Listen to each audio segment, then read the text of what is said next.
Hello, everyone. My name is Joanne Lockwood, and I'm your host for the Inclusion Bites podcast. In this series, I have interviewed a number of amazing people and simply had a conversation around the subject of inclusion, belonging, and generally making the world a better place for everyone to thrive. If you'd like to join me in the future, then please do drop me a line to joe.lockwood@seechangehappen.co.uk. That's SWE, changehappen.co.uk. You can catch up with all of the previous shows on iTunes, Spotify, and the usual places. So plug in your headphones, grab a decaf, and let's get going. Today is episode 34, with the title, Driving the Message That Inclusion is a Cold-Nosed Business Priority. And I have the absolute honour and privilege to be joined by a great friend, Neil Carberry. Neil describes himself as someone who is on a crusade for better workplaces and great work. When I asked Neil to describe his superpower, he said he can play the steel drum. I'm sure we'll find out more about that in a minute. So hello, Neil. Welcome to the show. Hello, Joanne. It's a real pleasure to join you. How are you doing? I'm doing really well, really well. Lockdown, we can almost feel the end of lockdown coming. The vaccines are well underway. So I think we're in a positive place in the world right now. Yeah, I have to admit that my main emotion last week was envy because my partner teaches in a college. And so they went back to work and my kids are back in school and I'm still stuck in the room I've been in since a year ago from this recording when we moved out of the office. But it's not long to go now. We can see the light at the end of the tunnel. Yeah. Well, I'm jabbed up. I've had my AZ. I had my 24-hour of feeling really, really lousy afterwards, I think, which many people have. Popped up by paracetamols and a couple of hot cups of coffee and Netflix. I was fine 24 hours later. So, yeah, it's. I think I feel well on my way, and hopefully the nation will get going soon. Absolutely. Absolutely.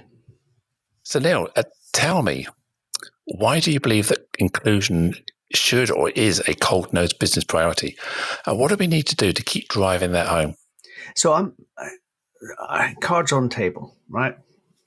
I work for a business organization, and it's the second business organization I've worked for. I'm a capitalist. I'm a cold-nosed capitalist, and proud of it. And, often when you talk about inclusion, priorities of inclusion and diversity have sometimes been seen as of the political left, in some way associated with different forms of economic organization. And I think if you look at our society, I think what all businesses need to understand is that we operate, business and society are not separate, they operate together. And business in many ways has a license to operate from the society in which it exists. So from a business leader's perspective, you have to reflect and serve the society in which you operate. So that reason number one is that your customer base, your employee base is more diverse than ever. Reason number two is we know that people perform at work when they are able to bring their whole selves there. So why would we choose in a cold-nosed business perspective to put people in situations where they are less productive than they might otherwise be? All of that speaks to a different form of capitalism. And I think that we will see over the course of the recovery from the pandemic, this concept of responsible capitalism become more and more common currency. I think you're beginning to see it. And that's a space in which businesses are able to articulate their purpose, more able to clearly set out why their success is beneficial not only for their shareholder, but also for the wider society they serve. And that actually their shareholder interest is in serving that wider society well, because that's where the longevity and the long-termism of business success comes from. So if you think about businesses right now, whether it's inclusion or it's climate impact or it's recovery from the pandemic, the kind of commitment you've mentioned, having the AZ vaccine, the kind of commitment AZ made in terms of how that would be supplied at cost around the world. I think these are things which are redolent of a business community that needs to think more about the long term to remain competitive. And as you think about the long term to remain competitive a bit more, you set people and your people policies in a business in a different light. And I have a habit of standing up in front of HR directors. I worked with big company HR directors for 15 years at the CBI, standing up in front of big company HR directors and say, if people are your greatest assets, why do you hire them like you buy paper clips? Why do you manage them? Frankly, sometimes like you manage your paper clips. I mean, I do not like the phrase, the term human capital at all, because the original founding declarations of the International Labour Organization are pretty clear that labor is not a commodity. People need to be managed in a different way. I come from a school of employee relations rather than human resources, thinking about people coming to work from very different backgrounds with different things to achieve. And the art is aligning what they want to achieve with what you want to achieve. That is fundamentally an inclusion message. It's a mainstreamed inclusion message. It's not about an individual strand. But I do think that unless companies are thinking that way, they will progressively be less relevant. And it applies just as much to any member of the workforce as it does to anyone who's protected by one of the characteristics set out in the Equality Act. So for me, inclusion is a critical business priority going forward. And the main message that I share with business leaders that I talk to is, don't leave it to your HR director. It's got to be about how you do business. It's about how the line behaves. Antonio Horta-Osorio at Lloyd's said that he started seeing a real difference in the hiring that they were doing when he stopped saying he wanted diversity and started throwing shortlists without diversity back at the managers who put them up to him. And I think that piece around, this is a business priority, we need to behave like it's a business priority, is a big message. We've set out just recently at the REC where I work, the impact of doing recruitment well and in inclusive ways on productivity as well as on opportunity for individual people through our new Recruitment for Recovery campaign. And I think we need, we talked in the intro about a crusade. I think this piece around good work and fulfilling work and productivity is not just about being nice to the employees, although that is an important byproduct. It's actually about having workplaces that are fundamentally productive because people are comfortable there to work in the ways that are most effective for them and are bringing them their whole selves. I've been privileged, for instance, to work with a lot of truly talented gay colleagues over the years, and they have all been very clear with me that the day they didn't have to spend Monday morning worrying about not slipping up on what they said about what they did at the weekend was liberating in more than just personal emotional sense. Yeah, I so much of what you're saying there is resonating with me completely. We know these facts. I mean, McKinsey have published these stats. You've only got to Google D&I stats, and we all know that businesses are 19% more of this, 30% more of that. So this data has been around for many, many years now, and it's kind of every D&I person chants these statistics. But we're all well aware that the facts don't change people. We know if we drive too fast on the motorway, we shouldn't do that. But we all think we can get away with 75, 80 or 100. We know that red meat, we know that wine, we know that beer, we know that smoking isn't good for us, yet we still persist in doing these things, even though we know the facts aren't changing. So what do you think what businesses and organizations can do to start moving from these stats and making it so that they really get their own ROI, return on inclusion? How do they need to wake up or become woke, if you like? Oh, there's a politically loaded term all of a sudden, isn't it? Isn't it woke? I think that there are a couple of things that are on my mind right now. One is, I think, being more cognizant of where you are now, which I think is very frightening for a lot of business leaders because it involves admitting that things might not be perfect or might even not be good. and stepping into a territory where you are fundamentally uncomfortable. I think one of the great things about being quite short term and looking at the sales figures and driving the short term performance of a business is that you always know where you stand because the numbers don't lie. The longer term stuff is more difficult because it rests on belief, purpose, direction, strategy, and a real sense that you're putting more of your self into it. So I think the thing that is changing is our understanding of leadership in businesses. I think the kind of alpha, very kind of numbers focused, almost impersonal leadership style that has dominated our thinking for maybe the last 20 or 30 years. I think it is being gradually replaced by a much more authentic approach. And that authentic approach is not unconcerned by the short-term performance of the business. But I think it does allow for people to act with more humanity. And as they act with more humanity in what they are doing, I think the big question that we ask ourselves, and you and I have discussed this before the recording, is how do we not just not be part of the problem as a leader, but how do we actively use our influence to make the problem go away?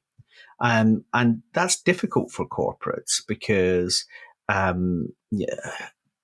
culture in any business is difficult to manage, but leaders are better equipped to manage it than most. And if you think about the debate after the Black Lives Matter protests began following the killing of George Floyd last year, there was a big debate about how corporates can be not just not racist, but actively anti-racist.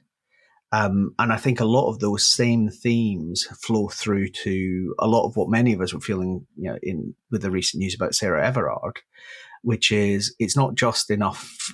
I speak as a middle-aged man.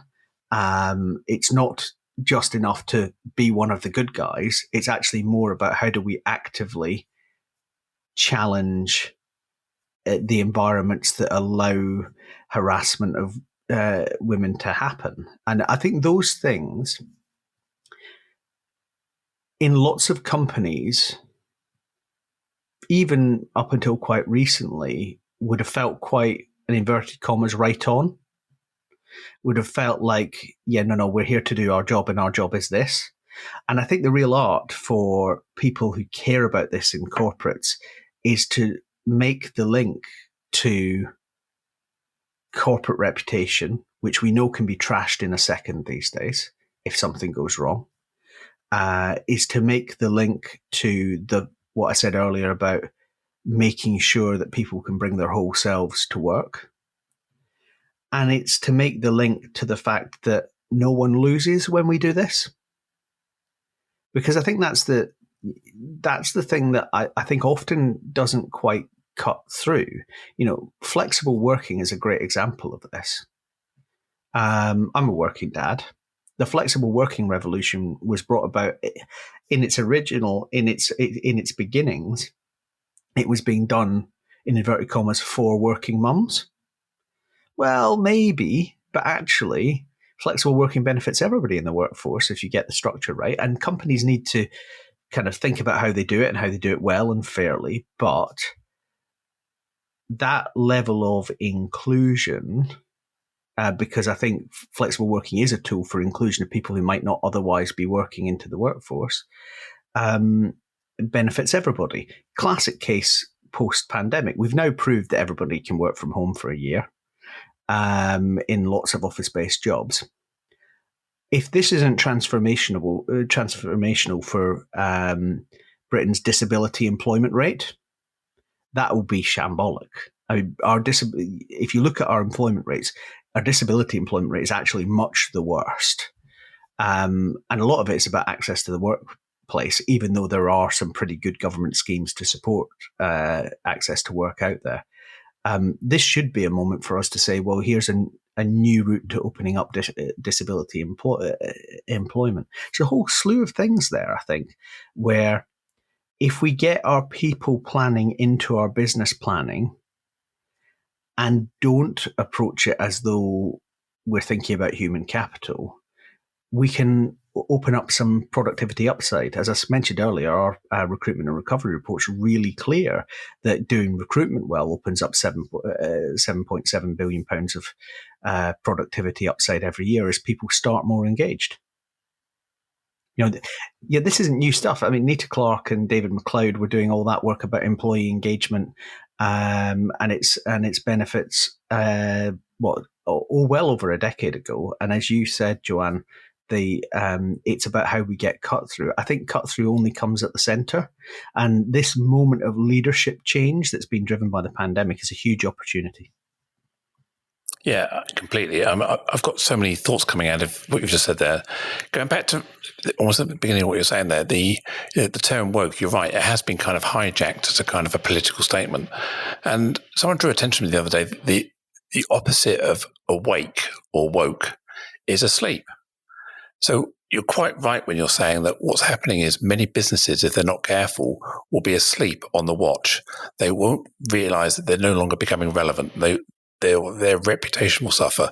So rather than seeing woke as being this political statement, think of it as being awakened or woken up to the idea that your business needs to have someone at the helm, plotting their course, the trajectory, the velocity of how you're going to get somewhere that includes their people and really engage with the people. And I think I see too many organizations still thinking about going straight back into the office. As soon as whatever date it is, the 12th of April, where technically I think you can go back to the office straight away. I see many people just saying, well, I've been told we have to go back now. And there's been no consultation. A lot of business leaders in many companies are just saying, we've decided. We've not consulted. We've not done our employee engagement survey. We've not done the pulse test. What do people think about this? I think they're missing a trick because there's a lot of anxiety out there because the workplace isn't going to be the same. We may still have to commute with masks on. We may still have to face space everywhere. We might have to have plastic screens between desks, social distance in the office, not making each other cups of coffee for a while. All these kind of guidelines are going to come out. So when we go back to the office, it won't be the same. We'll be sitting on buses or trains or transport, feeling kind of vulnerable. So I don't think many employers are really thinking about this human, personal-centric anxieties that are still going on. We chucked everybody into home. Said, right now we need to get more back. I want to go back. We need to go back. So do you see that divide happening? Some great companies really engaging and some not? Funnily enough, one of the calls I had earlier today before we jumped on the pod, Joanne, was with a group of large companies in London and a group that KPMG's pulled together that I sit on thinking about the future of the London economy, which of course is fundamentally bound up with that question of how do we work. My take on that would be this. Different groups of the workforce will have different priorities. By and large, I think senior execs want to go back. By and large, I think younger workers want to go back as well. I mean, we've all done the call with someone who's sitting on their bed or using the ironing board as a desk. And that's a challenge, as is the kind of health and safety responsibilities that employers have for people who are working at home in less than perfect situations. After all, we all started this a year ago thinking for 8, 12 weeks, the health and safety concerns are a bit different when you've been doing it for a year and it's no longer really an emergency measure. But in the middle, you've got a bunch of people who might not want to come into the office as much. And that's a real challenge because it's not just about how do we accommodate people's needs or how do we make everyone work the same. It's about how do we balance the two.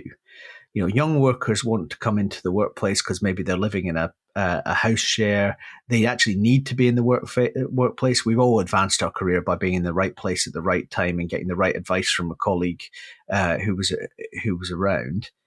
Equally, that colleague might want to be at home a bit more. There's a whole framing of how people engage and that we need to get right. And the parallel, and this maybe is where those who are trying to drive an inclusion agenda, and I always have, the reason I can play the steel drum is I went to a really right-on state comprehensive in the 80s, and our music program was a little different to the one that maybe you would have got at one of England's great public schools. But my driver has always been social and economic inclusion. I'm from a working class background. I worry about how we make sure people make pathways through into career, and people's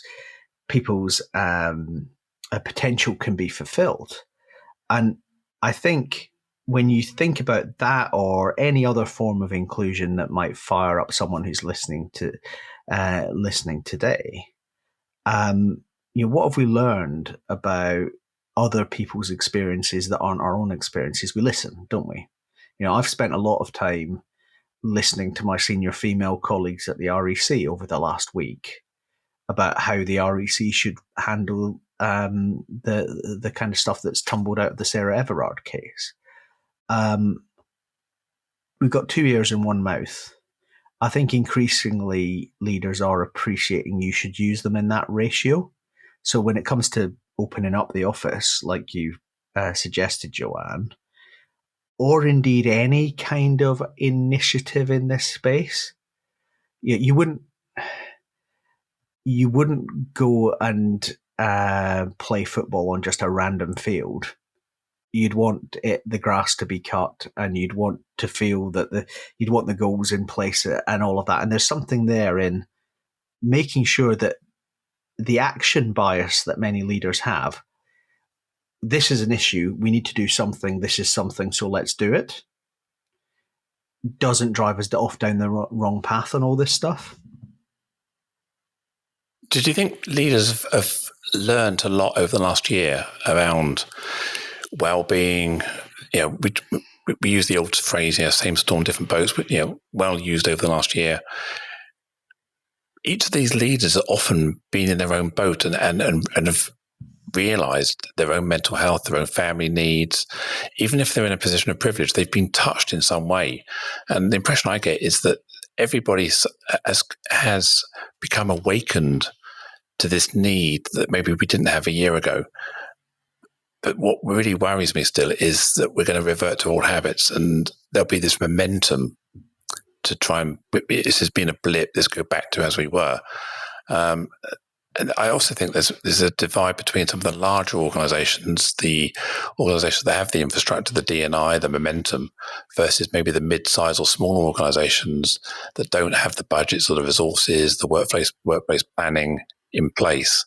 And we'll end up seeing two-tier employee experience if we're not careful. So,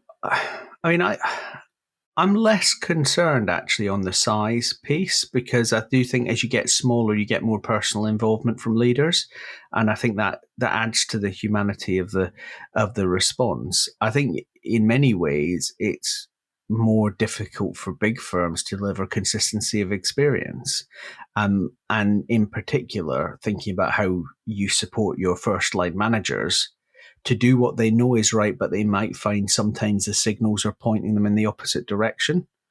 So I think it's fair to say it's challenging in every size of businesses, and the challenges change.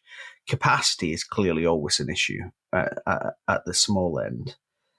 For me, I think there is something in leaders having seen inside people's lives the last year in a way that they haven't previously. I talk to my team from my house, and they're all in their houses. I think we've been powerfully aware as leaders in businesses of people's mental health more broadly, and the bleed across from things that are happening in their home lives to their work life, as well as vice versa. So there's a whole kind of potential moment of reset there. You're right, though. The risk is we just flick a switch and try to go back. Now, let me be, I talked about being cold-nosed earlier. we do need to go back to a certain extent. The economy is still quite significantly smaller than it was in February 2020, and we need to recover that quickly. Not because, corporates need massive profits, but because those profits need to fund people's pensions, and we need people to be employed, and we need to be able to fund pay rises and all of the kind of the good things that business does week to week and month to month for people all over the country. But we've got choices in how we normalize and how we go back. And so that process, and it's probably the biggest challenge leaders have, which is what is normal once the pandemic is over? And it's clearly not what we've been doing for the last year, but it's probably also not what we were doing before. And that's difficult, especially in a position where people are tired. Everyone is tired after this last period. So the really good leaders that I observe are carving out space to think about what the normalized business that they are building would look like. And that's difficult because some of the edges are fuzzy. We don't know what the appetite for returning to commuting to major cities will be. My bet is that it will actually be quite high. But we do know that that there will be a challenge with sectors like retail, which have changed fundamentally forever through this period. So I think if you are interested in driving a more inclusive economy, and I think that's where my kind of agency is on inclusion, the advantage is actually how blank the canvas might be now because we have to rebuild back. And I find myself sort of saying to inclusion and diversity professionals, this is the moment because the canvas is blank. And on the other hand, saying to business leaders, let the canvas be blank. Don't be the leader that you described, Joanne, who's saying, right, we just want everything back to normal as quickly as possible. Because that may very well be helpful in the short run, but you might miss the big change that's going on. I've always liked the Henry Ford thing about if I'd asked the customer, I'd have given him a faster horse. The issue that should be on leaders' minds right now is how has this fundamentally changed the market I serve, and how does my business have to change to reflect that? And I think more often than not, when you answer those questions, one aspect of it is the human connection that you have with customers and the value that's demonstrated for you by the people you engage in your business. And if those two things are true, then that forces the inclusion and diversity debate much more center stage. Do you think then that we have the skill set in the leadership of our businesses? And we talked earlier about the glorification of the alpha type personality, the go-getter, the impersonal style, and that makes a lot of the top-level positions in many businesses. And I'm sure we can have a conversation about meritocracy for hours and call out the BS of that sometimes. But do we see an evolution of what is seen as meritocratic, if you like? Are we starting to see that this alpha impersonal style is a bygone person? Are we seeing the rise of more empathic, empathetic, compassionate leaders? And how much our business how much of business is invested in building that leadership team over the last year to 18 months to put them in a better place to handle this new world that we're looking at? So I'm definitely seeing a change. I probably first came face to face with the leadership of British business in 15 years ago at the CBI. And I think that there is a difference. And, when I think about new style leadership, I always recall the memory of Dame Helen Alexander, who was one of the presidents of the CBI during my time there. And Helen taught me a lot about this, about how you can lead a business and be yourself and be code-nosed and focused on the performance of the business, but also human. She once said to me, Neil, never take a meeting before 9 or after 5. It sets a precedent you don't want to set. And for a major British business leader to say things like that to more junior members of staff is a sense of kind of positioning and putting signposts up for people. It'll take a long while to change, I think, but I'm definitely seeing that, in particular, we've made some big progress on gender diversity in our boardrooms over the last few years. There's more to come on that and on other forms of diversity. But I think that wider picture is starting to feed through to how we think about risks and risk management in our businesses. There's some work I'm supporting with a leadership group I'm involved with at the moment, looking at how different governance structures reacted to what happened last March and April. And it's pretty clear that those who had already thought about all this stuff, about how are we appreciating the kind of risks that we can't see easily, about how are we managing our interactions with people more broadly, about how are we tackling challenges on inclusion, were by and large businesses that responded more nimbly to the onset of the pandemic and are probably better positioned for recovery. So I think both you're seeing a different kind of tenor from some leaders in the business community, and you're starting to see evidence through this period that doing it slightly differently pays off. My kind of core thinking about this has often been shaped by experience where you see people demonstrate the ability to not think they have the answer the minute the problem appears. And that requires the ability to say, what are my prejudices with regards to this problem? What are the questions I'm not asking myself? And who can I get to help me understand what those questions are? And I think that's a governance function, but it's also a leadership function in businesses. And the businesses who are doing that well are the ones that are starting to reap the benefits of this. My worry is how we train our managers. So I'm going to get my soapbox here. So sorry, Joanne. This will take. I'll try and do it in 90 seconds. We made some changes to corporate governance in the United Kingdom in the 1990s. They were very sensible at the time because what they did was they slimmed down the number of executive directors on boards, replaced them with non-executive directors, gave greater independence of governance, gave shareholders greater security that the company was being run well. But what they did was they reduced the number of executive directors on boards to 2, the chief executive and the finance director, which pretty much means that to be a chief executive, you have to have been the finance director beforehand.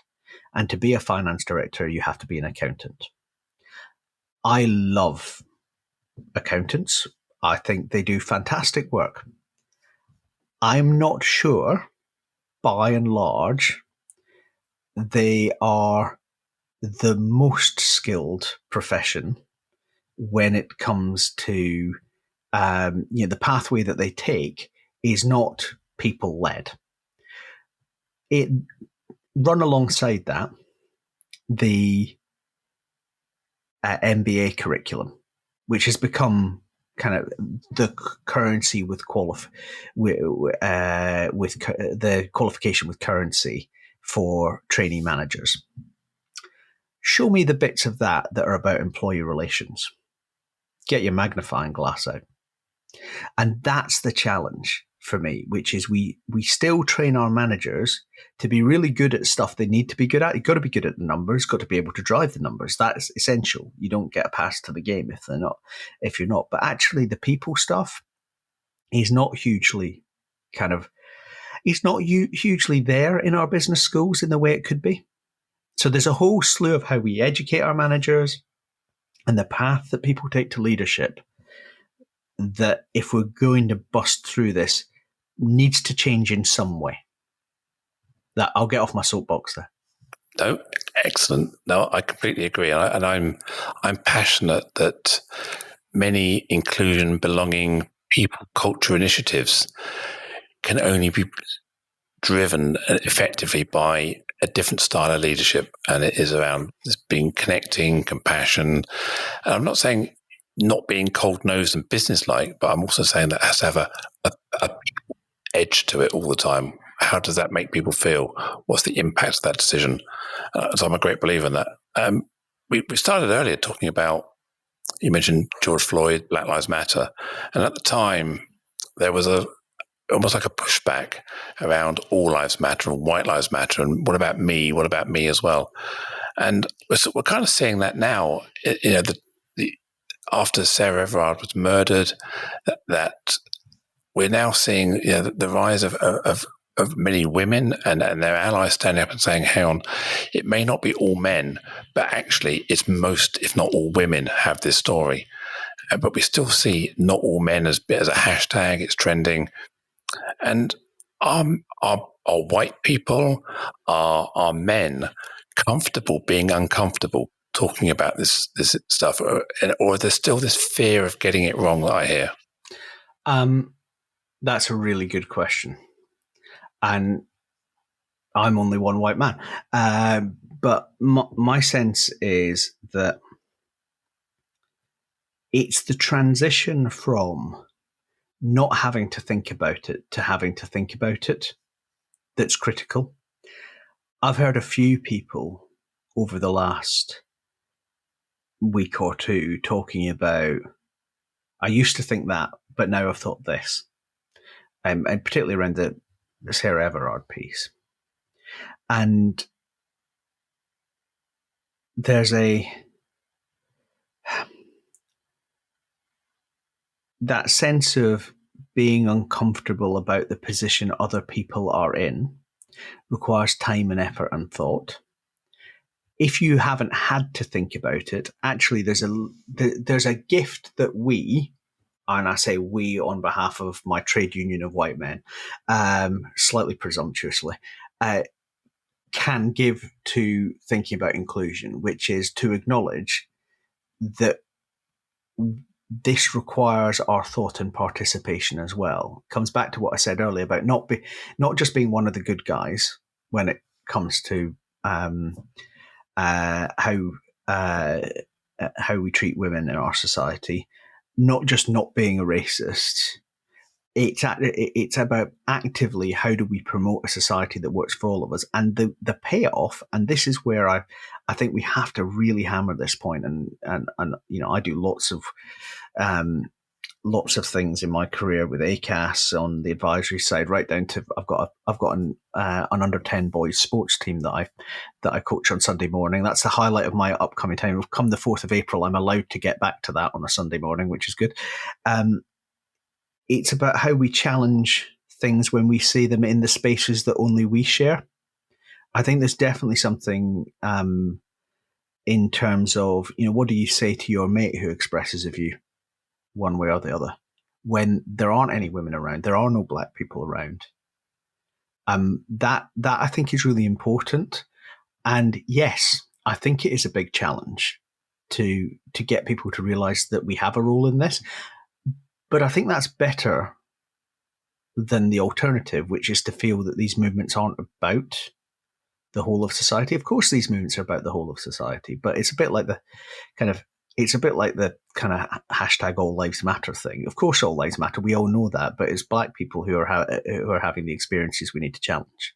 And I think having more allies who are willing to say that is critically important. And I think particularly in spaces which are quite traditionalist in outlook, and I think businesses can fall into that class. I'm one of my when I'm feeling cynical, one of the things I'll say about the progress we've made on boardroom gender diversity in the UK is that it's fantastic, but I'm not sure that the wives daughters and sisters of the same families where the fathers, brothers, and sons have been on boards for the last 250 years, now making it onto boards, is as much progress as we would like. And what I mean by that is, our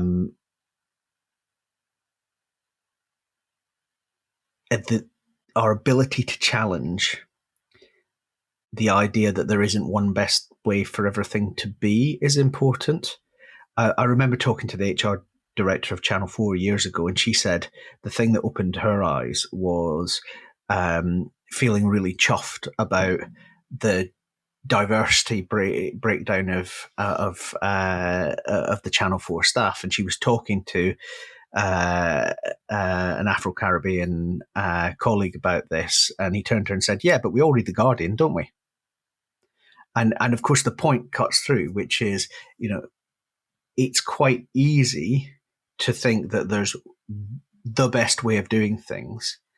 And culturally, it's actually quite easy for women from those families where the men have been at the top end of business for years to make the cultural switch into boardrooms. It's a lot more difficult if you are from a fundamentally different background. If you're coming from a position where you're trans, where you're challenging the way the world is a lot more fundamentally from the point of view of people's starting points. And I think we need to talk a lot more about several good ways of doing things and a more permissive cultural regime in our companies than just allowing people to be in the spaces these spaces that previously they weren't in, and that being okay. I mean, you mentioned earlier about slimming down, the change of the way the board governance works. The chief exec, the CFO, and everybody else being kind of a Ned or a Sid, however you describe. That really, let's put it out there, is kind of an old boys network. In order to get to CFO, the chances are you would have come through years of growth as a management accountant or financial accountant or whatever in the accounting role. And that pathway often excludes women or minority groups because they don't have access to that social capital or the opportunities to engage in those roles. Therefore, becoming the chief exec narrows the field, and also because they've not held maybe a senior or a board role in an organization, their Ned portfolio is kind of limited as well. Because I've sat on advisory committees and recruitment panels for Ned appointments, and looking at their terms of reference, it's often, well, we want someone who's had this governance role in a similar organization, this person who's got a risk background, this person who's got a CFO background, and that really does limit the type of people we're going to get who are actually getting more of the same. And it takes a brave decision. It shouldn't be brave, but it is a brave decision sometimes to say, well, actually, we're looking for the capability, the lived experience, and we can train this person. We can actually put them on a board induction program and look at maybe they've never been a Ned or never been held a senior position, where we can teach them about a set of accounts. Maybe we can teach them about various processes, governance structure. But what we need is your lived experience. We want to see someone who is in their mid-20s, maybe female, maybe black, bringing that perspective of their customer or their community into the boardroom. And I still see that there's a huge way to go there, isn't there? Yeah, look, absolutely. And I think, I'll give you an example. We've been doing some work with the primary suppliers into the CCS, the Government Commercial Services recruitment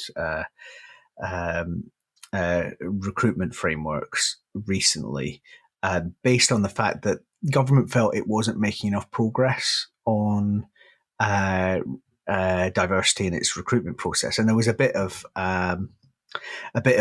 people pointing at each other here. It's the recruiters; they don't give us the diverse lists. Well, yes, but shall we take a quick look at the brief you've given us? Government, as an example, government, for instance, is really interested in people who have backgrounds in certain consultancies. And while those consultancies might be performing better now on diversity, 10 years ago, they weren't. So if you're looking at people who were in those businesses 10 years ago, you're already skewing the pitch. Another thing would be, even if you just write in, this person must be security cleared. Well, why do they have to be security cleared to get the job? Surely you security clear them after they get the job. And shall we have a look at the demographics of the group of people who are security cleared? So there's a big, I feel very strongly there's a big role for our members at the REC, for recruiters, to be having much more in-depth discussions with their clients about, what do you really mean? When I was the CBI rep on the Parker Review Committee on ethnic diversity on boards, and the big decision we made was there were enough candidates out there to make significant progress on appointments to boards from British minority ethnic groups. They just weren't where average British companies were looking at the time, because they weren't within the network you refer to, Joanne. So some of this comes back to, at the risk of talking my own book, the nature of how we recruit and appoint, and how we do that as a professional service, not as a process, because we know that technology will change recruitment, and we should use technology, but we also know that we have to use technology well to make sure it's positive, not negative, on inclusion. And actually, the skill for recruiters is going to be advising clients on workforce planning, part of which is effective diversity and inclusion in their processes. And that means we're going to have to get better as an industry. And I've talked to several chief executive REC members just this week who are telling me this story, which is saying, no, that's not how you want to do it. You should be doing it like that. One of the taglines I've been using for our recruitment and recovery campaign is, no chief executive would go to the High Court without the best lawyers. If they genuinely believe that, in inverted commas, people are our greatest asset, and all the survey data says that beside product quality, that is the thing that business leaders think, then go and get them with genuine professional advice and fishing in the widest pool possible. You said yourself at the top of the pod, Joanne, that the data is pretty clear on this. It's actually the translation of that data into action that matters. And I think there's a huge role for recruiters in starting to change that perception, and being willing to look at a job description and go back to a client and say, do you really mean that? Do you really need that? Why this and not that? I think that process is increasingly where recruiters will deliver the value that they deliver to clients. Yeah, I mean, certainly the top end, if you really are trying to create genuine diversity of mix of people on boards. I've read some NED role profiles, personality profiles that people are looking for, and I look at them and think, wow, that's too aspirational. That doesn't sound like anything I could do. You must have risk analysis skills. Not all these come from the basic governance structure you would have. And so I say sometimes we're over expecting somebody who is embarking on their first NED role or their first board position to have a lot of these skills. And I think we end up putting a lot of people off. And you mentioned sort of widening the net. I think in some cases, what we actually need to do, without getting caught up in too many metaphors, is change the pond, go somewhere different and fish, or spearfish, or target people. A phrase I love is, for hard to reach people, reach harder. And I think often what we do is we give up too quickly, or we're boards under such pressure to fill that vacancy. The chairs on a rotation resign. They've done their 9 years or their 6 years. They have to resign this year. And then, in order to meet that AGM, we must have appointed by here. We must have, and then, actually, we should have started 2 months ago. So we don't always have the time to look and hunt and target people who are non-traditional because of the the priorities, but you go out to the same search firms, you engage the same people, and the candidate profile, the recruitment marketing you're doing for these board positions tend to be very bland and similar and not unique. So I think we keep doing the same things, and getting the same results. And sometimes you've got to say, well, actually, maybe we don't go to the same search firms. We go to maybe BAME specialists or diverse board specialists. Maybe they're not specialists in board positions, but maybe they have hired in senior roles and have a track record. And I think that's the problem. We keep not planning ahead, workforce planning, board succession planning, these kind of things, and actually seeing what is the profile of the person that is going to add something, not just the pure governance side, but it's that lived experience. I think that's the challenge I see, is people not having enough time to make those long game decisions. They're too rushed into it. So, what do you think of that? My observation would be that we always have more time than we think we have. So one of the questions that we should ask ourselves are what assumptions are we making that actually we could challenge? I was recently involved in the appointment of some non-execs to a board where the chair rightly took the decision to stop the process because they didn't like the diversity of the long list. We went round again and made much better appointments, which, yes, absolutely met the inclusion goals that the chair had, but actually appointed better directors as well. And this fallacy that these two things are in any way in opposition to each other really does need to be challenged. I think you come right back to what I said earlier about Antonio Horta Osorio at Lloyd's. It's when you change the rules of the game that people change behavior. So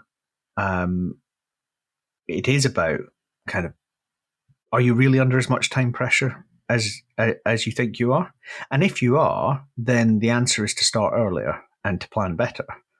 So there's a whole,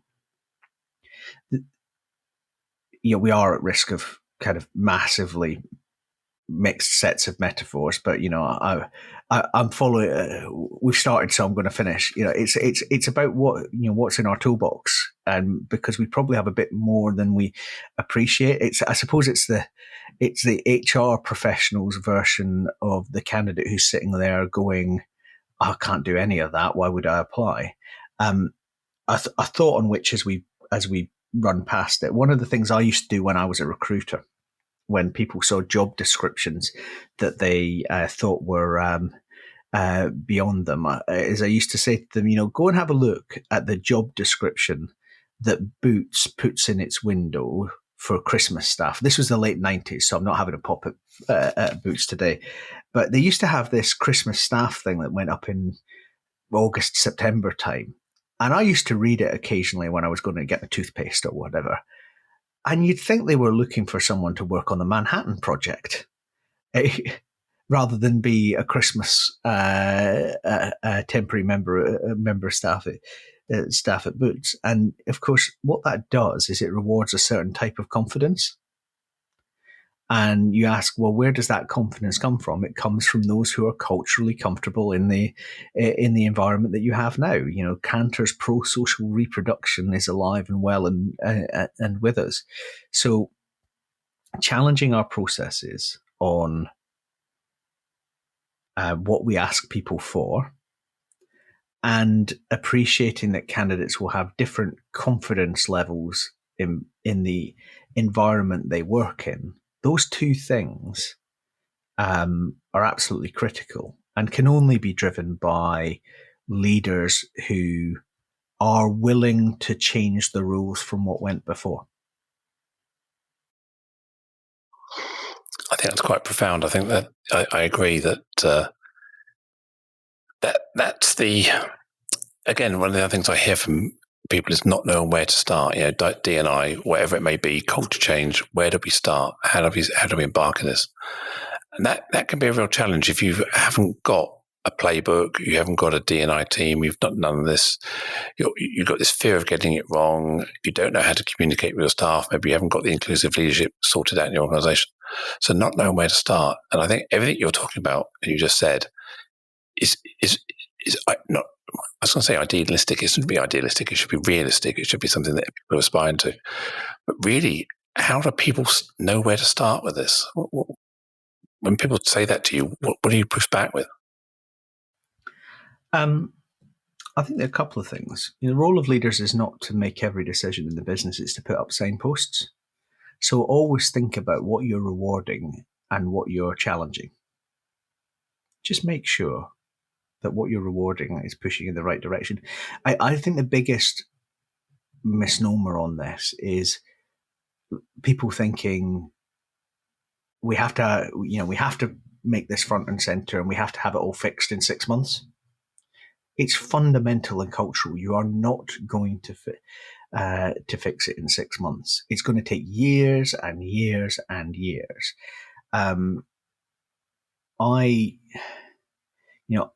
I like the kind of the Joel Grimmond quote about always going towards the sound of gunfire, and I think that's the way leaders should approach this, which is just because it's big and difficult, and you're not going to fix it in 6 months or a year, doesn't mean you can't do your bit on getting on the path towards where the gunfire is. So it's about the signpost you put up. It's about what you reward. It's about having a plan and making sure that you follow through on it. And you mentioned fear of getting it wrong. I think the biggest single thing that stays leaders' hands. We talked about confidence in the corporate environment and how that pays dividends. We talked about kind of the role of white men in as allies earlier. I think the challenge is that doing things the same, lots of leaders have confidence over. People are terribly, terribly concerned about putting a foot wrong, the wrong phraseology, the wrong initiative.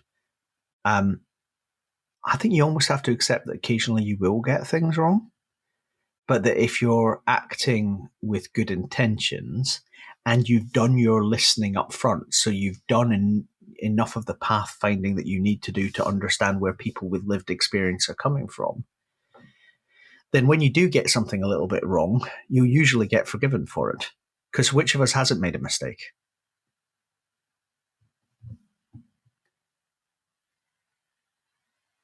So your role at the moment is you're the chief exec of the REC, which is a membership organisation representing recruitment organisations, agency, RPO. So what are you, as a body, pushing forward with your members? What's your advice you're giving right now to your members? So the REC is Trade Association professional body, 10,000 individual members and 3,000 company members, very focused on three things. One, representing the industry to the world outside the industry, which we talked a little bit about earlier, about the difference we can make for clients, and obviously there's government relations there as well. Two, helping members understand how their businesses can grow. So there's an angle there around productivity. And actually diversity within the industry itself on our own staff. And then thirdly, on standards and doing it well, we want people to actively choose an REC member. And increasingly, supply chain transparency is not going to go away as an issue of concern to clients. And increasingly, we will see, how are you helping us make a difference on our social commitments and our economic commitments to inclusion in what we do come through the ask from the client side. And actually, we should be actively encouraging clients to go down that path, as many REC members are, and we do through our Good Recruitment Collective. So the REC's job is basically to help recruiters find their way through that. And some of that's about helping them to win business on professional services basis through through the standards of their compliance and their initiatives on diversity inclusion. Some of it's about giving recognition to the work that they're doing, and some of it's just about really top-notch advice on what they might be able to do. And all of that is right at the heart of, I think, the good that we see recruiters doing for the UK and the recovery. So you expect to see quite a lot actually through the second and third quarter of 2021 from the REC, talking about inclusion as part of the recovery plan that recruiters can deliver, but also kind of looking into the mirror a little bit and saying, well, how can we as an industry up our game? So quite a bit to come over the next few months, and certainly right at the heart of my agenda as chief exec. So one final leading question. So if you've got a crystal ball, I mean, I appreciate if you had a crystal ball this time last year, you wouldn't have seen what happened. But what do you think is going to be the big key element for business in the next 12 months? Obviously, we've got the lockdown, coming out of lockdown, coexisting. So what's your kind of your gotcha? What should people be looking out for? Follow the money with business is usually the tool. I'm a massive optimism, a well of optimism about the British economy. So I'm more in the Andy Haldane camp if you're following the Bank of England than anything else. Savings rates in the UK peaked last year at a rate not seen since the Second World War. Many companies are sitting on cash as well. As uncertainty goes away, we can expect a pretty big economic bounce through the rest of this year. I'm a bit more worried further out once that cash washes through the system about inflation and so forth. But I think I expect the recovery to be quite quick. The exam question is, what are we going to do with that recovery? Are we just going to try and service the demand in the same old ways? Or are we going to do some things that are fundamentally different? Whether that's how we deliver digitally, whether it's how we deliver in person, with the question of where we work that we discussed. Critically, how do we manage that economic transition so that it's inclusive?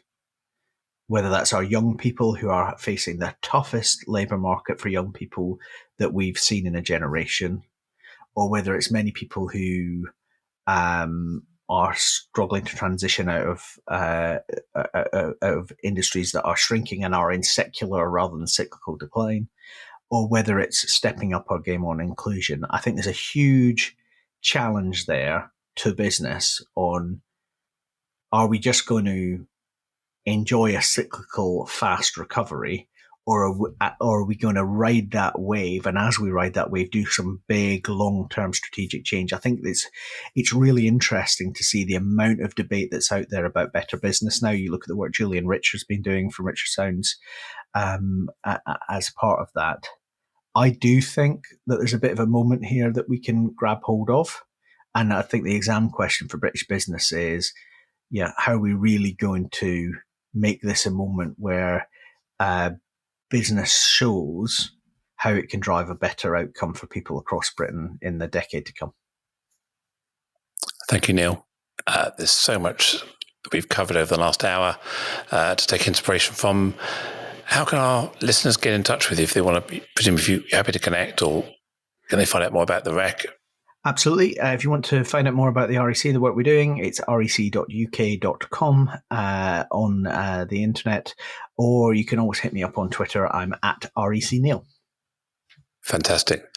Well, a huge thank you, and I appreciate your time today. That's been extremely interesting, and I've certainly got a lot out of this. A huge thank you to you, the listener, for tuning in, listening in this far. If you're new to the show, then please do subscribe to keep updated on future episodes of the Inclusion Bites podcast. That's BITES.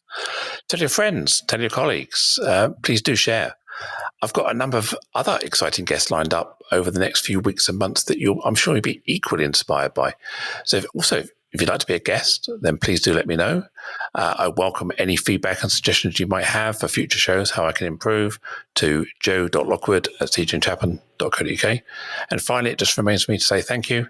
My name is Joanne Lockwood, and it has been an absolute pleasure to host this podcast for you today. Catch you next time. Bye.